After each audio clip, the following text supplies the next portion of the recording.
सिमसिम स्टोरिजमा यहाँलाई स्वागत छ।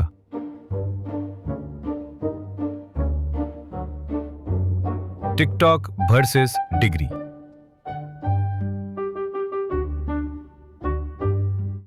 रिङ रोडको धुलो त शरीरका छिन्द्रहरूमा जमेर बस्छ नै, तर शङ्करमानलाई भने एउटा सामान्य जीवनको धुलोले निसासिएको थियो।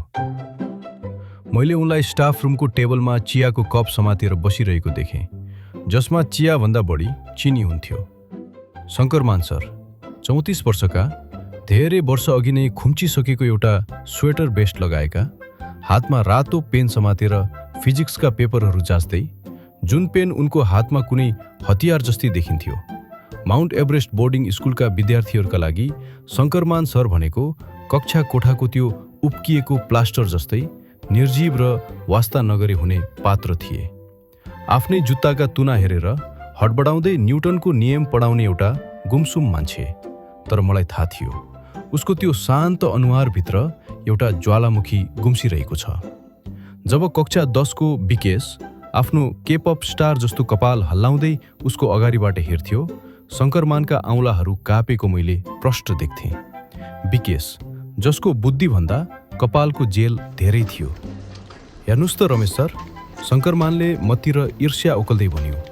यसले भिडियोमा एउटा आँखा मात्र झिम्काएको छ, तर भ्युज हेर्नुहोस् त, 4 लाख रे यार। वास्तवमा उसले अहिले SEE को तयारी गर्नुपर्ने हो।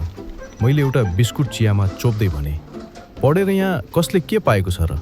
ऊ कोटेश्वरको आफ्नो सानो डेरामा अटाउनै नसक्ने रिसले फुल्थ्यो। मसँग मास्टर डिग्री छ, म यो ब्रह्माण्ड कसरी चल्छ भनेर सिकाउँछु, तर टिकटकमा हाछु गरेको भरमा मैले आफ्नो जिन्दगीभर नकमाएको पैसा 1 वर्षमै कमाइरहेका छन् मानिसहरू। तपाईँ पनि खोल्नुहोस् न त एउटा अकाउन्ट, के थाहा भाइरल भइहाल्छ कि। मेरो मुखबाट फुत्तै निस्किहाल्यो। कोटेश्वरको त्यो साँघुरो कोठामा बसेर जब शङ्करमानले पहिलो पटक टिकटक डाउनलोड गरे, उनलाई लाग्यो होला अब मेरो दिन फिर्ने भए।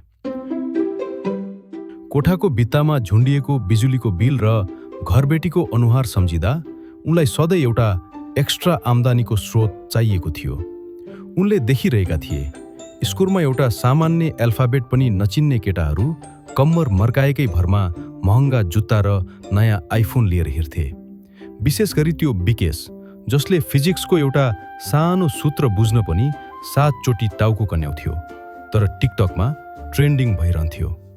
यदि एउटा बुद्धु केटोले कम्मर हल्लाएर लाखौँ कमाउन सक्छ भने शङ्करमानले आफ्नो चस्मा सफा गर्दै मनमनै हिसाब गरे, म त ब्रह्माण्डको रहस्य बुझाउने मान्छे। म जब विज्ञानको जादु र फिजिक्सका गहिरा कुराहरू पस्किन्छु, तब यो संसारले बुझ्नेछ कि असली कन्टेन्ट के हो। विकेशको त्यो सस्तो नाचभन्दा मेरो न्युटन्स लको भिडियोले पक्का पनि 10 गुणा बढी भ्युज पाउनेछ। उनको उत्साहको सीमा थिएन। उनले भोलिपल्टै भोटाइटी पुगेर एउटा रिङ लाइट र ट्राइपड किनेर ल्याए। उनले आफ्नो पहिलो भिडियोको क्याप्सन पनि सोचिसकेका थिए, नाच होइन ज्ञान हेर्नुहोस्। तर वास्तविकता सोचे जस्तो कहाँ हुन्थ्यो र?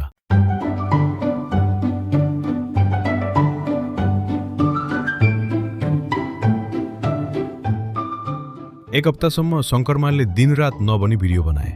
उनले कहिले ग्राभिटी बुझाए, कहिले फ्रिक्सन, तर हरेक बिहान उठेर मोबाइल हेर्दा उनको मुटु चिसो हुन्थ्यो। Views 7, like 2। ती 2 लाइक पनि आफ्नै अर्को आइडीबाट। अर्कोतिर विकेशले एउटा भिडियो हालेको थियो, मकै खाँदै आँखा झिम्काएको। त्यसमा 3 लाख भ्युज पुगिसकेको थियो। के यो संसार साँच्चै लाटो भएको हो?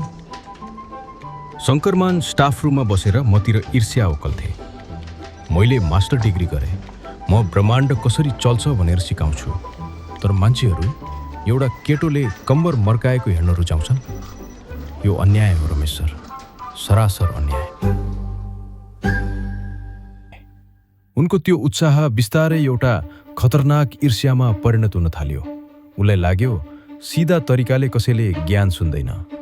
उसको यो छटपटीले स्कुलको अभिभावक दिवसमा एउटा विभत्स रूप लियो। स्कुलको आँगन सस्तो पर्फ्युम, झिलिमिली साडी लगाएका आत्तिएका आमाहरू र प्रत्येक 3 मिनेटमा मर्ने लागेको बिरालो झैँ कराउने साउन्ड सिस्टमले भरिएको थियो। हावामा महमह र मानिसहरूको छटपटीको गन्ध मिसिएको थियो। टिकटक राजकुमार विकेश कार्यक्रमको अन्तिम कलाकार थियो। स्वाभाविक रूपमा उनी नै हुनुपर्थ्यो। उनले एउटा यस्तो हिपहप डान्स गरे जसमा धेरै पेल्भिक थ्रस्टिङ, कमर हलाउने काम थियो, जसले गर्दा प्रिन्सिपल सरले हतार हतार आफ्नो चस्मा सफा गर्न थाल्नुभयो। विद्यार्थी, अभिभावक र यहाँसम्म कि खाजा बनाउने दिदीहरू पनि पागल झैँ चिच्याए। उनीहरूले फोन उठाए। चारैतिर मोबाइलका फ्ल्यासलाइटहरू बले। त्यो दृश्य देख्दा लाग्थ्यो विकेश कुनै स्कुले केटो होइन, ठुलै भगवान हो।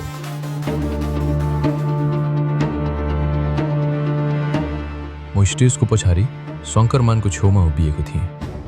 आज उनी आफ्ना जुत्ता हेरिरहेका थिएनन्। उनी विकेशलाई यसरी हेरिरहेका थिए मानौ उसलाई उचालेर त्यति नै खेर खाल्डोमा पुरिदेला जस्तो लाग्थ्यो।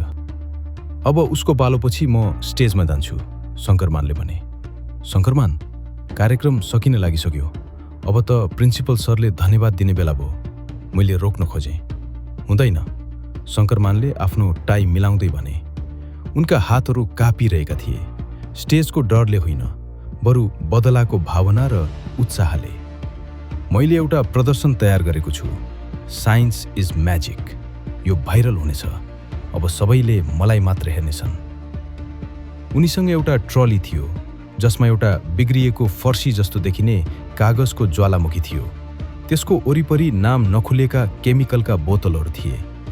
जब विकेशले आफ्नो अन्तिम डान्स स्टेप सक्यो र तालीको गडगडाहट सुनियो, शङ्करमानले उद्घोषकको प्रतीक्षा गरेनन्। उनले आफ्नो ट्रली स्टेजमा धकेले। ईर्ष्याले मान्छेलाई कतिसम्म निडर बनाउँदो रहेछ। उसले अक्क बक्क परेको विकेशको हातबाट माइक खोस्यो। पर्खनुहोस्, शङ्करमान चिच्याए। उनको आवाज थर्कियो र स्पिकरबाट ठूलो स्वरमा गुन्जियो। भिडमा एउटा अलमलपूर्ण सन्नाटा छायो।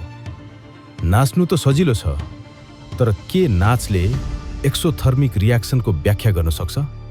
ऊ बौलाए जस्तै देखिन्थ्यो। 10 वर्षदेखि पढाउँदै आएको त्यो सिधा शिक्षक आज अर्कै मान्छे बनेको थियो। उसलाई चर्चा चाहिएको थियो। उसलाई सबैको ताली चाहिएको थियो।